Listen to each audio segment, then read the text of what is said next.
And of course, no, welcome to our Hope Talk this week. And of course, no, as always, we have a special guest naman joining us today. And she's one of the recently nakapass no kanyang next gen NCLEX naman. And we're happy to have today si Miss Mary Ann Jimenez. Good Hello, ma'am. evening po. Good evening, Sir Mark. Good evening, everyone. Good evening. Kamusta? How are you doing? Okay naman po.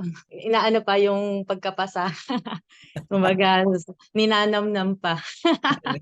Kailan ka ulit nag-exam? Bali po December 12. December 12.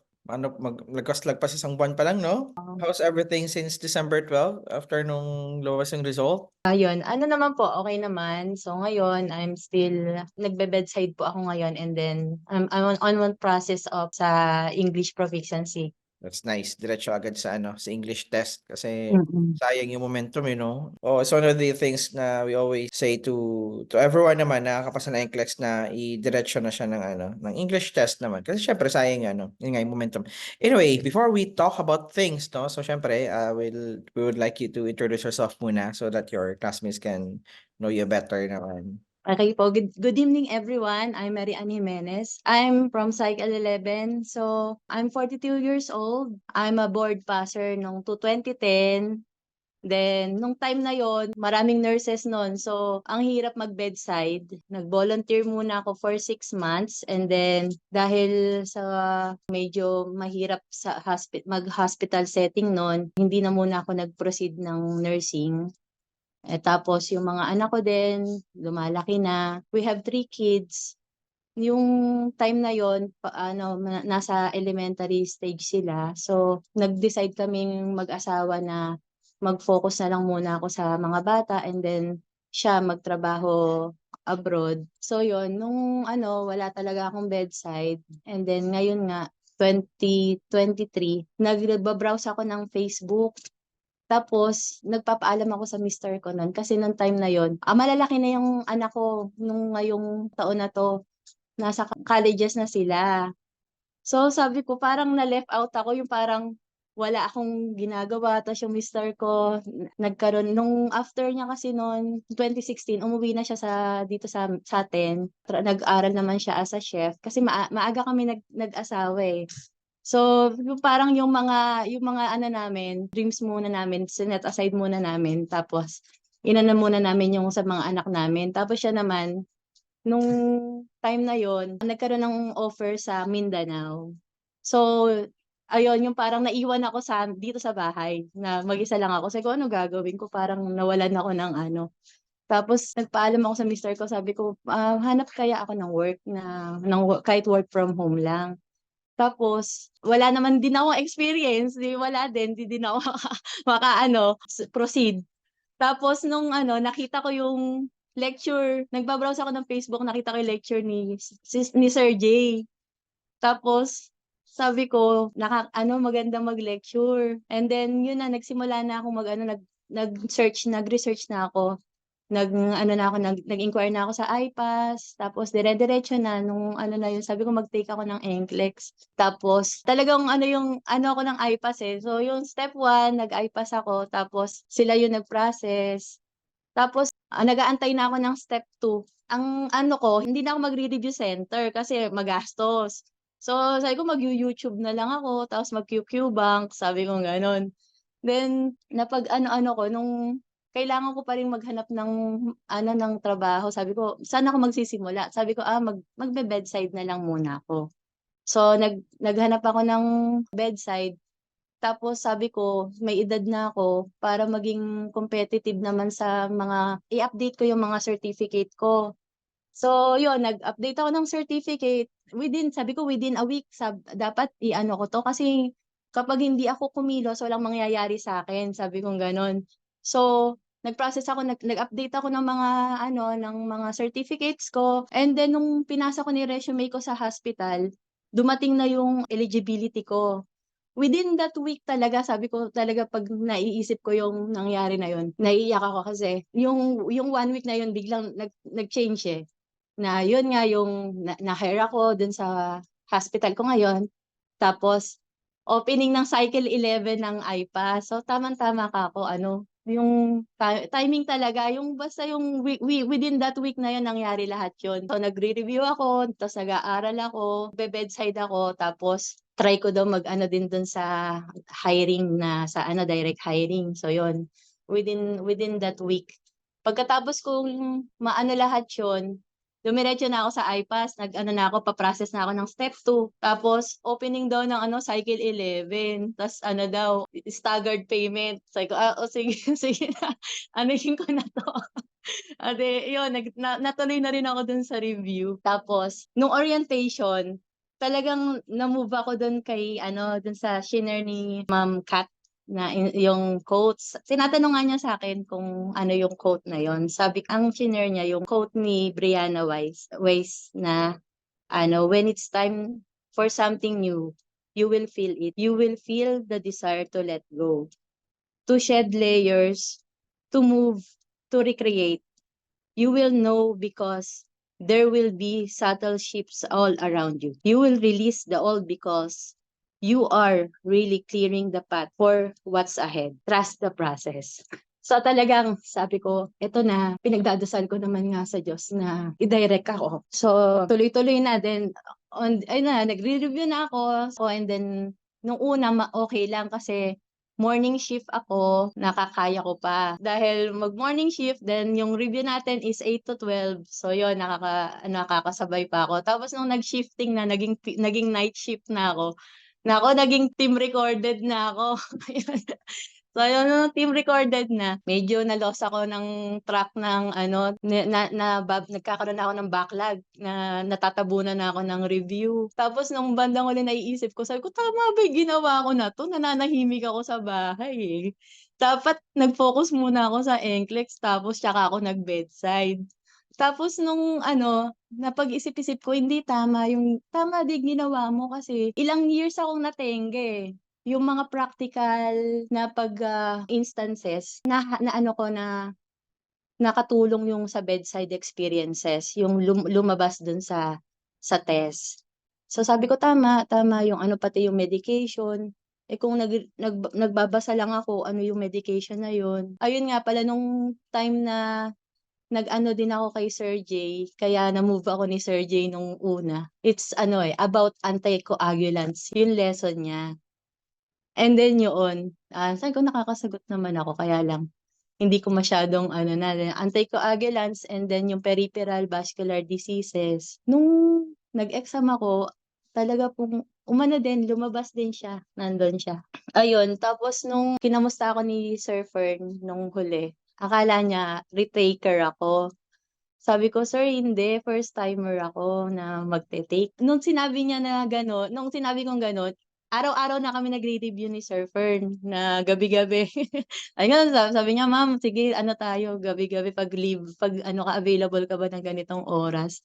Sabi ko, "Sige po sir, okey po, mag-aano ako." So yun, araw-araw kaming nagre-review before the ano. Tapos ang suggest niya nun, kasi nga August yung start nung nagkausap kami, ang suggestion niya, wag na muna ako magku-Q-banks. So sabi ko hindi naman nga po ako nagku-Q-banks, talagang nagko-concepts lang ako. October ako magku-Q-banks. Hindi ko nagawa hanggang sa ang bilis ng panahon, November na pala. Tapos sabi ko hindi pa ako ready, hindi pa ako nag-Q-Banks, ni isang Q-Banks wala pa akong nasasagot. Kaka-delay na concepts muna, wala akong na ano. And then yun nung bandang huli, nag-Q-banks na rin ako 1 month before the exam nag-Q-banks ako. Ayun, so okey naman nga yung naging ano, and then yung before na mag-Q-banks ako, umattend ako ng mass. Ang mass is about yung tatlong servant na binigyan ng pilak, tapos yung isa binigyan ng 5 din, yung gano'n. Binigyan ng 5 pilak, yung pangalawa binigyan ng 3, yung isa binigyan ng 1. And then yung dalawa pinagyaman niya yung ano, yung pilak niya. Tapos yung isa, binaon lang niya sa lupa. Tapos sabi nga nung ano, nung pare nun, yung nurture dapat natin yung talent natin. Tapos sabi ko, nagso-sorry ako kasi nursing is a skill na dapat nurture natin. And then, ang tagal kong ibinaon lang siya, gano'n. So, after nun, ayun, nag-Q-banks na ako, nag-ano na ako ng Q-bank. Sabi ko mag-aaral na talaga ako ng ano, kasi ang dami kong backlog nun, eh. Tapos hanggang sa eto na yung exam date na, parang hindi pa ako ready kasi ilang buwan pa lang, yung ano ko, yung sabi ko ilang ilang buwan pa lang yung pag-aaral ko, parang ano ba ako, nagmamadali ba? Parang nag-aano na ako na, nagda-doubt na ako na baka mai-mo-move ko kaya, gano'n.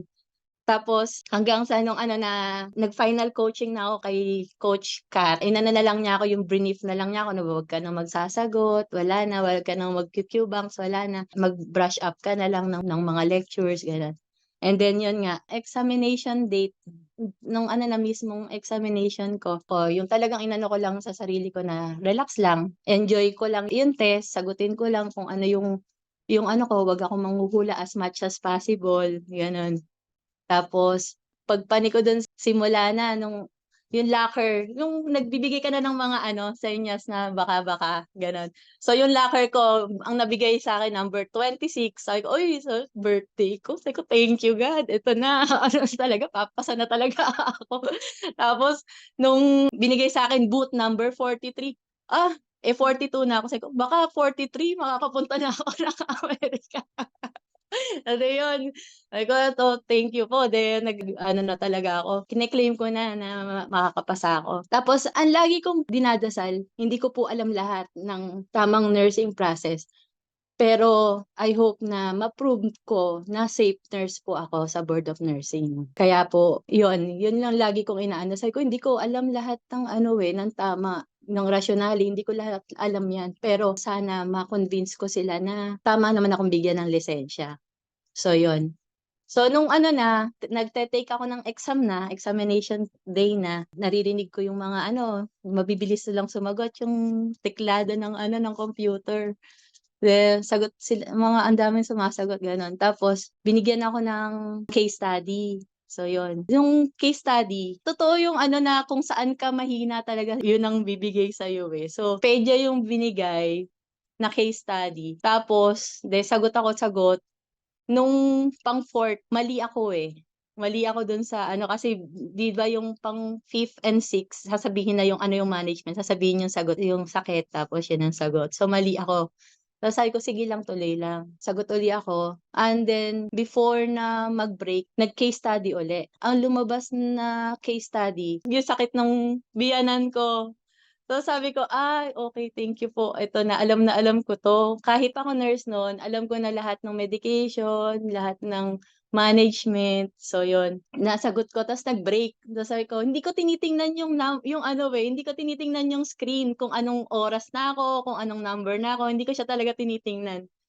Tapos nag-break ako ng mabilis, tapos nagsagot uli ako, ta's ayun uli case study. Tapos biglang nung mga bandang ano, natingin ako dun sa right, number 83 na pala ako. Tapos 1 hour and 20 minutes na lang yung oras ko. Ta's sabi ko, "Eto na yun, kapag nag-85 malaki yung chance akong makapasa, pero kapag hindi, paano ko hahabulin yung oras ko?"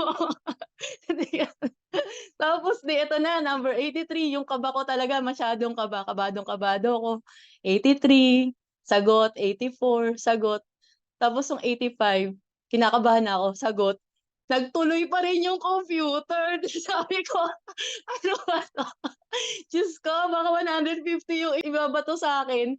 Ilang oras na lang yung natitira." 'Di sagot ako ng sagot, sagot ako ng sagot, and then nag-shutdown ng 88. Nag-shutdown ng 88. So sabi ko, "Ayan na, ito na. Lahat na ng powers ko binigay ko, kayo na pong bahala sa'kin." 'Di okey na, dasal na lang, wala na akong magagawa. 'Di tapos nag-email yung I-Pass, ano daw, mag-antay daw ako ng 60 hours, gano'n. Tapos mag-e-email daw sa'kin ng 15. O di ito na, 15, wag daw ako magke-credit card trick. Pero ayaw ko naman talaga mag-credit card trick kasi ano, hindi ko naman talaga ano din yun. Naantay ko talaga yung ano ng I-Pass. Tapos nung December 15, walang email yung I-Pass. Di umiiyak na ako, sabi ko, yung ano, yung anxiety ko na sabi nila i-email ako tapos hindi. Di nag-ano ako, nagme-message ako, follow up ko lang po yung ano ng ano ko, result ko, gano'n. Hindi nagme-message. Tapos umuwi ako dun sa mister ko, umiiyak ako. Sabi ko, "Hindi yata ako hindi ko naman sinasabing hindi ako pasado, pero hindi pa rin nag-e-email, eh." Sabi kong gano'n. Tapos nung ano, nakalma ko na yung sarili ko, yung, "Oh, ano na gagawin mo kung hindi ka nakapasa?" Sabi ko, "Okey, so magre-retake." Sabi kong gano'n. Tapos tatawag ako, Monday pa lang tatawag ako sa I-PAS, aawayin ko sila. Sabi ko talagang aanahan ko talaga sila na hindi man lang ninyo ako in-inform kung pasado ako. Kung hindi ako pasado, sana sinabi niyo na agad-agad, yung gano'n. Tapos Monday, nanaginip ako na pasado ako. Sabi sabi ng mister ko pasado daw ako, gano'n. Tapos nung pagbukas ko ng email ko, ayan na, yun na, congratulations na yung lumabas, pasado na nga daw ako. So lahat nung ano ko wala na, okey na, okey na.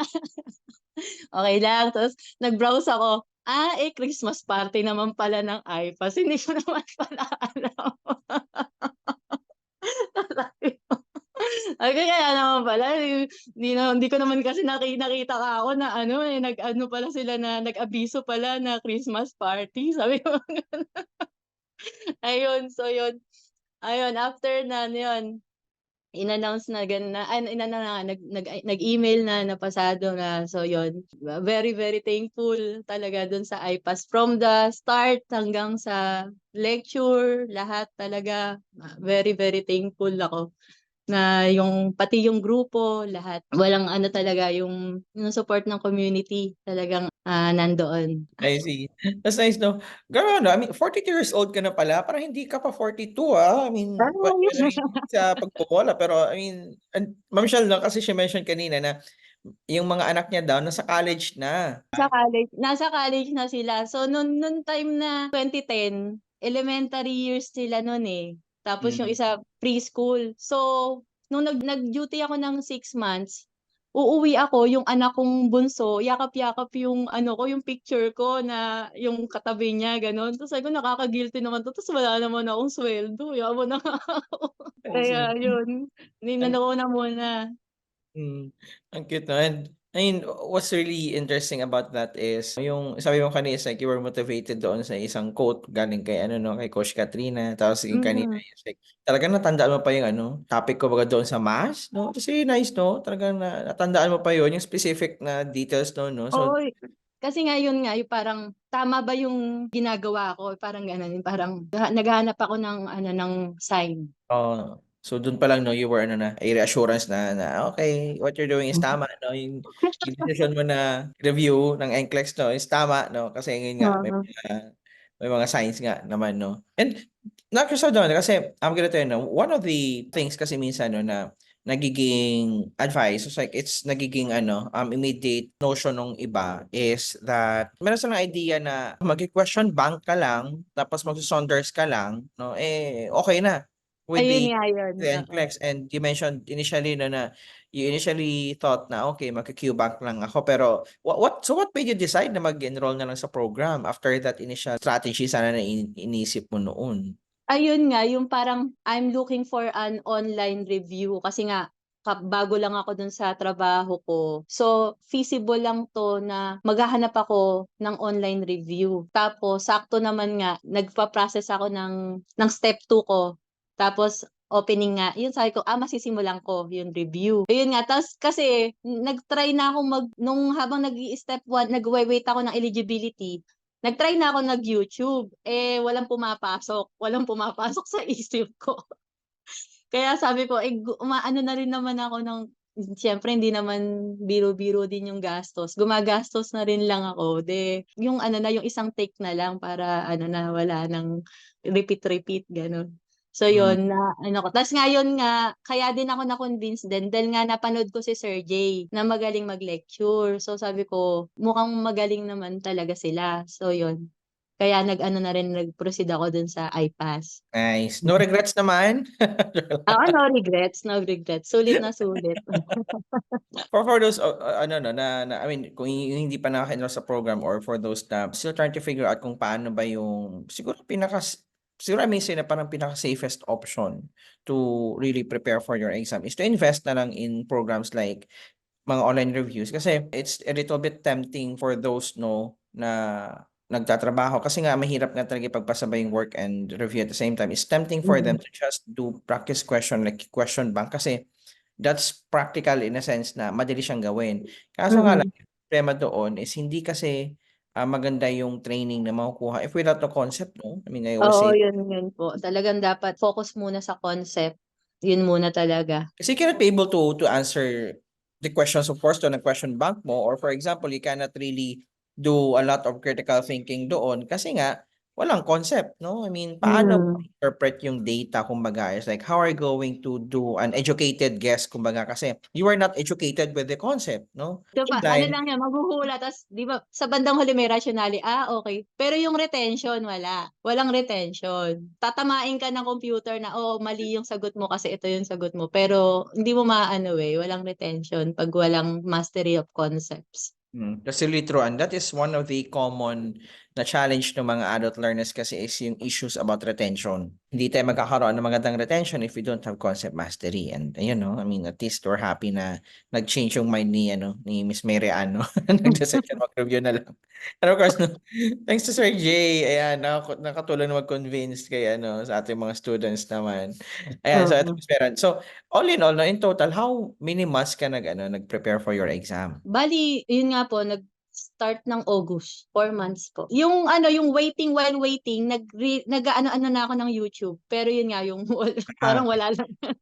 I mean, yung formats na yun, it's a little bit quick, no? Medyo mabilis yun compared doon sa mga common, kumbaga na timelines ng mga karamihan ng mga estudyante, no? And then, you mentioned na were you still doing bedside doon sa formats na yun? Opo, yun nga po. Kaya nga po nag-iisip ako nung mga November na tama ba yung ginawa kong desisyon na 'to, na pinagsabay ko. Uy, puwede naman akong mag-bedside after, parang gano'n. Ano ba yung typical na itsura ng ma'am, nung day mo, no? Kasi na-curious ako doon kasi karamihan kasi is like for example yung nagbe-bedside pa, no? And then nagre-review. Minsan yan talaga medyo matagal yung process nila in reviewing for the exam kasi nga ang daming challenges along the way na of course there's the retention issues, there's the consistency issues nga kasi syempre Oo.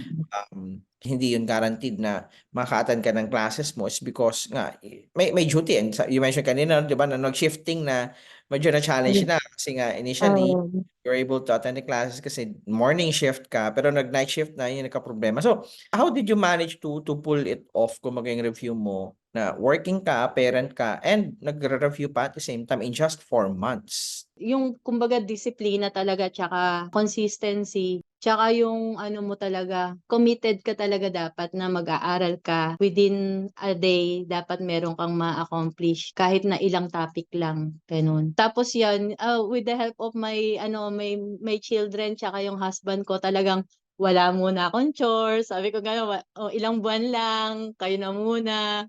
So 'yun, talagang with the support ng pamilya mo, tapos nun din time na yun, yung mother ko galing din sa ibang bansa, hindi din niya ako inabala bago ako mag-exam. Talagang inano lang din muna niya ako, hinayaan lang muna niya ako mag-review talaga. Nakatulong ba yung medyo na, kasi malalaki na yung mga anak mo, 'di ba? Kasi college na. So do you think it helped, no? Kasi nga tipong hindi mo na sila kailangang alagaan, eh, no? Yun po, parang naging malaking tulong din kasi hindi ko na sila intindihin, tapos yun nga yung naano nga din ako kasi yung mga anak ko 'pag galing akong duty, matutulog ako ng mga 4 to 4, gigising ako ng 6 PM bago mag-lecture. Minsan hinahaian na nila ako ng, "Kain na tayo ma, bago mag-review," gano'n. So nakatulong yung yun, malalaki na rin yung mga anak, gano'n. Oh, that's nice. So paano po 'yun, no? I mean, how do you decide noon sa magiging takbo ng review mo on a typical day, no? I mean, can you like describe to us yung nagiging typical routine mo noon sa pag-aaral mo, yun nga, with your background, no? So that your classmates dito na somehow nakaka-relate ito sa situation mo can also have an idea kung paano nga ba mag-structure routine, nung review routine yung Ayun, someone like you. kapag morning shift ako, 6 to 2 kasi yung duty duty ko. So, minsan nagiging 4 o'clock na rin yung uwi ko, kasi siyempre yung mga endorsan, gano'n. So, I make it a point na before 8 o'clock, nakatulog sana ako ng kahit mga 1 to 2 hours. Pagkauwi ko, magta-try akong matulog, tapos mga 7 or 8 o'clock, gigising na ako. Hanggang 12 o'clock yung review natin. Tapos, kailangan 12 o'clock matutulog na ako. Or mga 12:30. Kasi di ba minsan nag-overtime sila. Lalo na kapag si Sir Ryan yung, yung ano natin. Minsan OT. So, okay lang. Basta, inaano ko sa isip ko na konting araw lang na puyat. Okay lang 'yun, konting araw lang na puyat. Tapos pag night shift ako, matutulog na muna ako tapos sa hapon yung review, gano'n. Tapos Mm. 'yun nga, yung ko yung mindset ko na konting ano lang, so konting sakripisyo lang, yung konting puyat lang 'yan, ano mo na, mape-paid off mo naman yang ano na 'yan, bawi ka na lang pagkatapos, gano'n. Ang ganda nun 'no, that's really true. And that's interesting kasi tama nga naman, I mean, you really have to create your own routine on this one kasi dun lang nagkakaroon minsan ng problema yung karamihan kasi, along the way 'pag hindi na-sustain kumbaga yung routine 'no, Mm. hindi naging consistent, dun na nagfi-flare up yung mga issues 'no, ang dami 'no, ang daming potential impact kasi ng gano'n.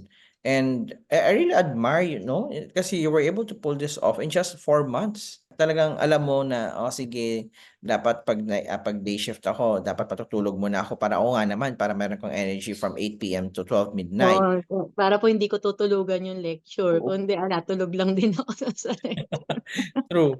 And for example naman 'pag night shift ka is like you really make it a point na, oh, sige 'pag hapon is like nakaka-go over ka dun sa lessons mo. So that's really nice 'no? It really says about how you value discipline dito sa ano, Hmm, sa iyong routine, which is really important 'no? Really opo. important yun. Yun may nakaano sen yung calendar ng iPass dun sa shift ko, tapos yung kung ano yung off ko, gano'n. Para kung yung trending topics or yung kunwari mga yun nga pala yung kay Sir Ryan nun dati.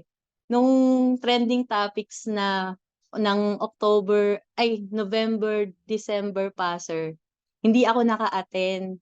Tapos sabi ko gusto ko ma-shoutout ni Sir Ryan kaya kaya gusto kong maka-attend. Tapos nung ano na, October yung December to January passer na, night duty ako nun. Kaya sabi ko dun sa anak ko, bibili ko ng kape kasi from night ako tapos 8 AM yung lecture ni Sir Ryan. Hindi ako matutulog, magpapa-shoutout ako dun kay Sir. Ay, pampabuenas. Ayun naman, buenas naman Sir Ryan, shoutout po. Thank you, thank you. Ang cute. Ayan, Mm. ako may talaga siguro talagang swerte yung ano, yung shoutout ni Sir Ryan 'no? Oo, hindi ko Kaya talaga later will tinulugan yung ano, puwede na mag-shoutout sabi ni Sir Ryan. oo. Later we'll talk to Sir Ryan naman 'no, kasi andito na siya, is so early today. And how about sa materials mo 'no? I mean, what materials yung ano, yung feeling mo is nakatulong dito sa whole NCLEX journey mo naman? Anong materials yung mga nakatulong talaga sa iyo? Mostly yun lang pong ano natin, roadmap. Yun lang po talaga yung inano ko. Tapos yung Q-banks ko, dapat po sana yun ding iPass natin kaya lang walang ano yung pagsata, eh. Kaya nag-Archer ako. Tapos binigyan din ako ni Sir Fern ng Saunders. Hindi ko masyadong na ano, medyo kapos na ako sa oras mag-Saunders, eh. Kaya talagang yung roadmap yung naging bible ko talaga. How about Ayun. sa concepts po? Dun ka na ba nag-focus sa lectures natin, sa concepts? Aside sa YouTube dun nung nauna? Yun sa YouTube yung kay Mark Climex. Kaya lang nga gano'n, eh, walang retention, eh. Maganda pero yung retention, eh, may edad na ako, eh. Yung retention na kapag nakaano na ako dun sa question parang naaano pa ako. Kaya mostly yoon dun sa kay Mark. Tapos yung La Charity din po pala. Nag-ano din ako kay La Charity. Pero kasi nga yung oras ko kapos, talagang iPass lang yung ano ko, dun lang mismo, umano lang talaga doon. Kaya ano na, yun bale, na nandun na lahat all in one na. Galing. Ayan, so at least ano, ayos lang lahat. iPass Proud lahat. yun. Nakaka-proud yun kasi that's really a manifestation na with regard to the ano, the completeness kumbaga nung packages. Talagang nagsu-suffice na yan sa needs ng mga candidates naman in passing their examination. Ma'am Shell, any thoughts po with what we're hearing from Mary Ann naman? I think I'd like to ask Fern siguro kasi Miss Mary Ann's coach is here. Kung ano ba yung na-observe ni Fern based doon sa mga ginagawa ni Miss Mary Ann that he thinks na talagang yun yung reason, yun yung keys for her success on this NCLEX. Fern. Hello po. Good evening. Hi, sir.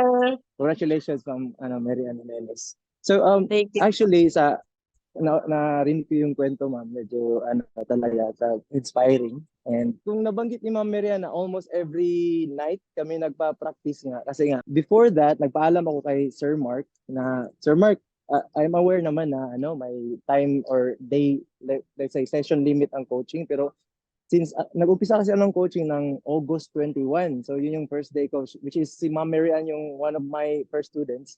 And then na-discover ko na 4 months to go na lang, din exam na niya. So I need to prove na parang am I sulit ba, let's say worth it na coach ba yung mga na-apply ko. Tapos since naalala ko yung nung student pa rin ako sa IPAS ng between February to July, na narinig ko rin yung isa sa lecture ni Sir J. Padong. Isa sa advice niya is malaking bagay talagang yung altruism, which is unselfish, helping other people in an unselfish way.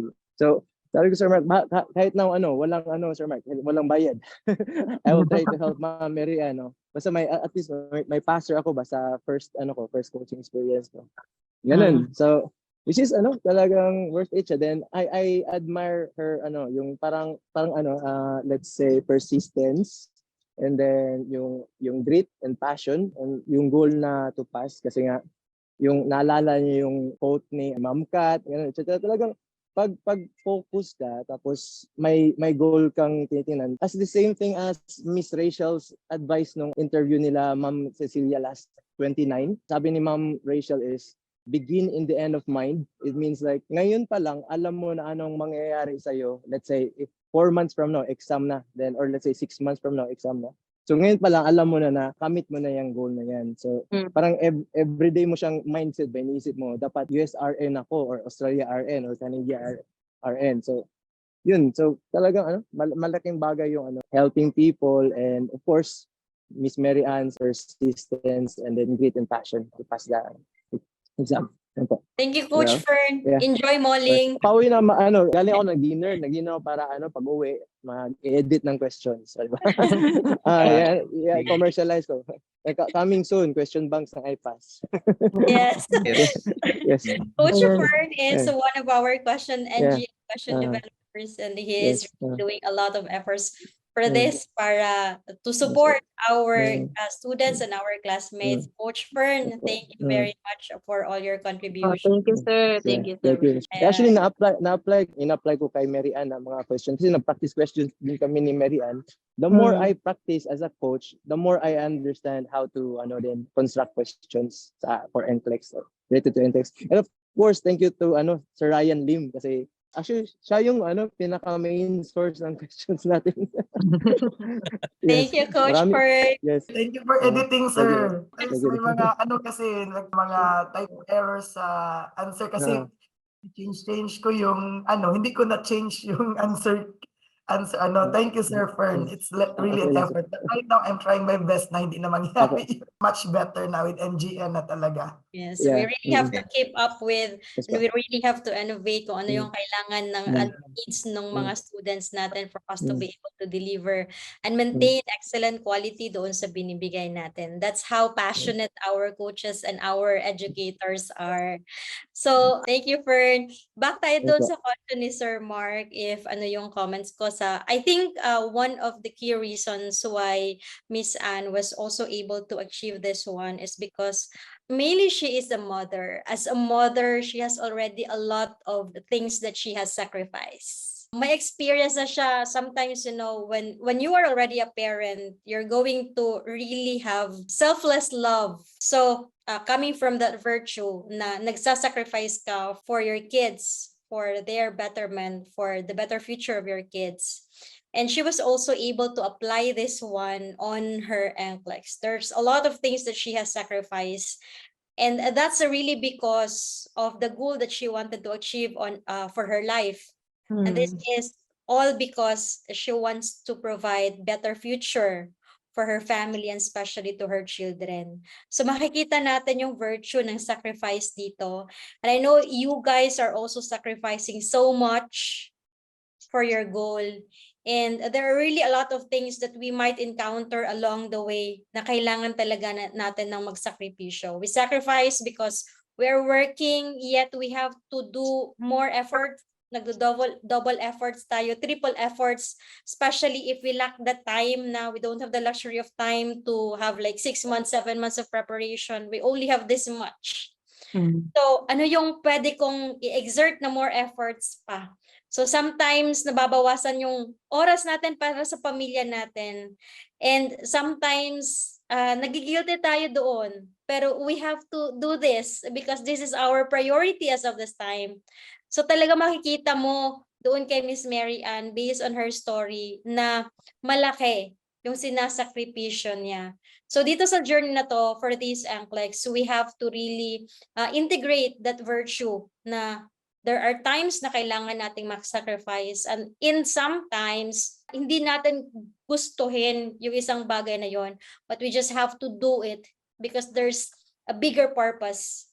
There's a bigger reason why we're doing such. And we also acknowledge the support of her family, especially her kids who's helping her, giving her food. At hindi sila naging problema doon sa journey ni Miss Mary Ann. So, malaking bagay that you have the support of your family, you have the support of your husband, and especially, mas nakaka-inspire na even your children are journeying with you. Kasi naiintindihan nila na itong ginagawa mo is para sa kanila. So, malaking bagay yun. And doon sa sinabi ni Miss Mary Ann lastly na at least may natututunan ka kahit pa konti-konti in every day. So, we have to be able to cultivate that virtue of consistency na kahit konti lang yung nalalaman natin, konti lang yung nalelearn natin, at least we are progressing. Kasi if we are going to not spend time even in a day, especially dapat meron tayong rest in between. We have to provide breather for ourselves. Pero dapat consistent tayo doon sa pinanggagawa natin. Para andun na yun sa sistema natin, andun na yun sa na-maintain natin yung momentum natin. So kahit maliit yung progress natin, at least we are gaining something and we are moving forward para ma-achieve natin yung goal natin. Those are the 3 things that I've learned coming from the experience ni Ma'am Mary Ann. And I really admire you, Ma'am Mary Ann. I think you're just like parang 32, 33. But you already have a college degree na college student na. So I wish you all the best for you, Miss Mary Ann, and to your family as well. We salute you for all your efforts that you have done. And so sorry in behalf of our staff na natagalan yung result natin. Since it was a positive one, we're able to fulfill yung shortcoming namin doon. Maraming salamat for your trust, Ma'am Mary Ann. Thank you very much po. More power pa talaga sa IPAS. Kahit yun lang naman yung minor lang naman yun. But the rest of the smooth po talaga yung process. Okay naman po. Naipit ng Christmas party yung result. Sir Ryan is also here. I mean, we would love to, of course, to hear some words naman from Sir Ryan. Ayan, ang maswerteng shoutout ni Sir Ryan, talaga hinabol ni Miss Mary Ann. Hello, sir. Hello, Ma'am Mary Ann. Congratulations. Hello po. Ibang shoutout na to. Congratulations na. So, ngayon, nung sinabi mo mga trending topics, ngayon nape-pressure na talaga ako while having this one. I'm also making the trending topics. I have to make it good kasi most of the students are saying, sir, it really means a lot to us. But of course, guys, the trending topic is just topics, ha? You need to have your foundation pa rin. So, I really love your journey, Ma'am Mary Ann, because before I also listen to some Hope Talk. I think that was Ma'am Katrina na if you have children, wag mong parang anuhin yung children na huwag mo sabihin na parang it is a ano sa preparation mo. So you still have to make your children as your blessings. So I think that was Ma'am Katrina Ignacio, the hope of Ma'am Katrina that really instilled in my mind na which is I'm applying right now. Although I'm not preparing for NCLEX, guys, but having newborn, it really means a lot. Yeah, it really means a lot. Your preparation, the time management, how so here in IPAS, it's not only about the mental preparation. So we are so proud of here because we are telling the student that this is a holistic approach. This is a holistic approach of preparation, which is having or producing good results to the students. So like Ma'am Mary Ann, diba? Good thing ma'am, may college ka na ma'am. Kaya nga, sir. Good luck. Pero you have sa mga parents out there, for those parents out there, and you are preparing for your NCLEX, laban lang guys, laban lang. Because Laban lang po. if you will just, Ma'am Rachel always tell this one, you have to anchor your preparation, you have to anchor your dreams on your biggest why. So your children out there, your family out there, that's your biggest why. So kahit pagod ka na, you'll think again why you started this one, you will keep going talaga. You will keep fighting for your dreams. So, Ma'am Herian, grabe, hinahanap mo talaga yung shoutout ko sa tanong ngayon. Shout out to you for passing the exam. So, Thank you, right sir. now, yeah, I do shout out after class na lang so that it will not take much of the time because, of course, a lot of you here are working at the same time preparing for your exam. So, I think that's it for now, Sir Mark, Ma'am Rachel. Congratulations again, Ma'am Marianne, and God bless in your journey to Thank you po. America. Thank you so much, Sir Ryan. I mean, really, the value of the, yung trending topics, tsaka yung mga drills ni Sir Ryan, Paolo, is really, is something really na, nakakapag-boost yun ng confidence sa mga test takers, no? And, Sir Ryan, no, thank you very much for, for doing the trending topics, of course, no, with collaboration with, with Coach Rosenda, yung taga-gather natin ng trending topics naman. So, yeah, I mean, and of course, no, ang iyong palaging maswerteng shout out. Mababuenas po. Medyo lang buenas. Sabi nga ni Sir J, huwag mong tanggalin Rai. You can, kasi may din, syempre sometimes it will take time. Before kasi, konti lang yung nagjo-join ng live. It's, when I started, it's only below 100, so I can do it. But right now, ang hirap nang i-shout out na if it is 300 to 400. So that's why I told them, class, I will just do it after our lecture. But anyway, I will see to it that every student who wanted to be shout out, I will shout out really. Okay? So thank you so much, Sir Mark. Tawas Thank you, Sir Ryan. Oo naman, 400 attendees kasi shout out ilang Ang hirap 30 i-shout minutes. out every SATA noon. So hindi ko na kaya. Sabi. Yeah, totoo yun. I mean, it's really it's a good problem because nga naman before, no, syempre like less than 100 lang yung nag-attend. So, I mean, syempre hindi pa nagkadami estudyante before. So, talagang doable. Lumaki ng lumaki. So, hindi na talaga siya practical in between kasi ang dami. and those are good problems and indicators of growth really, no. So we're really happy to have those things. And thank you, Sir Rai. So Mary Ann naman, so with the results done, of course, no, with the success that you have right now sa iyong NCLEX naman. So any I mean, we'd like to know your thoughts about the review program. Any feedback that you can tell your classmates naman about the whole review program for that matter. Yung review program po is talaga, hindi lang, yun nga sinasabi ni si Sir Rai, hindi lang basta intellectual or concept, may time din ng ka din yung mental and emotional mo din. So, holistic yung approach nyo. So, may time na relax lang, yun katulad yung mayroong pang relax sessions. And then, yung flow ng review, talagang simultaneous siya. Kaya hindi ka mawawala Hindi ka mawawala sa pagre-review mo na hindi pa skip. So yun talagang, tsaka yung mga focus, yung mga, syempre sa ilang buwan na yon hindi mo naman lahat maaaral yun Pero ibinibigay nyo yung mga talagang highlights or mga yung pangkaraniwang lumalabas sa NCLEX exam. So, kaya dun ka medyo mag-aano ng energy mo dun sa mga topic na yon. Yun. That's nice, no? Thank you po, no, for that. And yeah, and we always say this, ano, kasi there is like the review program is just like, ano, no, like less than 10% lang yun actually of the whole, reasons kung bakit kayo pumapasa sa exams. Kasi majority is, it really still boils down on how you will manage yung program, yung review, no? Kasi at the end of the day, kahit gaano kagaling yung review program na binibigay or ina-avail ninyo, if hindi naman yun talaga, hindi yun nadadigest ng maayos because of, halimbawa, poor planning or like inconsistencies sa mga activities and routine, yung hindi pagiging mentally and emotionally ready sa mga bagay-bagay, no? Talagang hindi rin siya magre-result into something good kahit gaano pa kagaling yung program, no? So, whenever students are telling us na thank you po sa review or like thank you sa IPAS, we give them back yung thank you na yun kasi kami lang yan yun nga, like we are just like less than 10% lang kami doon sa whole ingredient kung bakit kayo pumasa, kasi at the end of the day, it all goes back to you, no?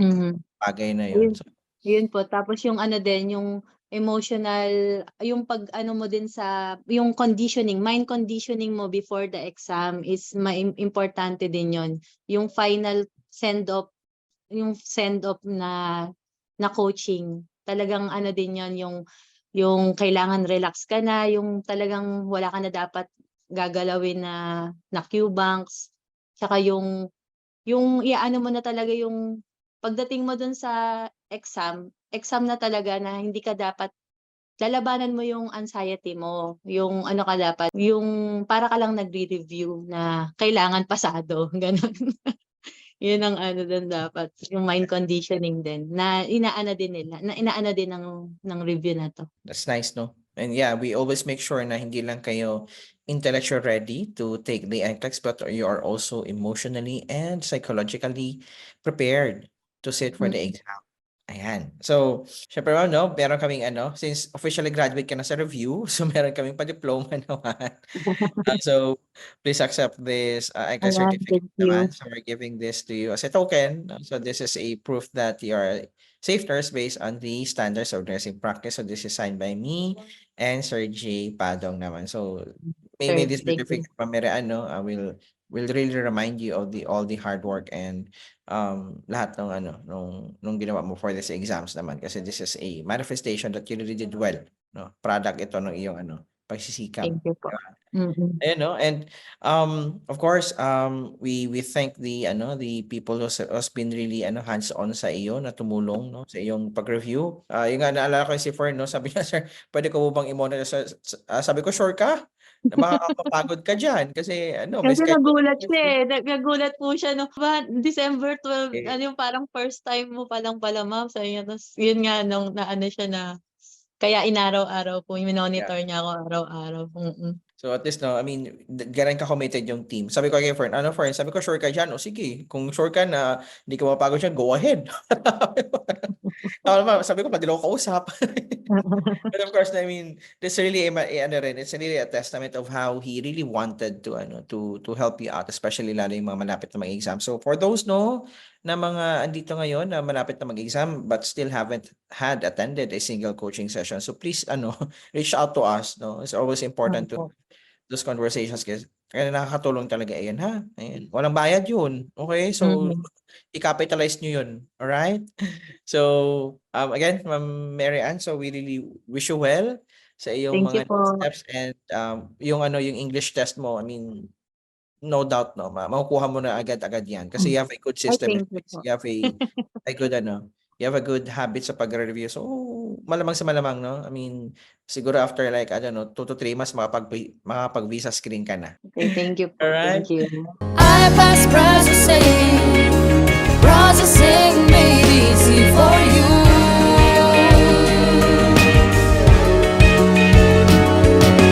IPAS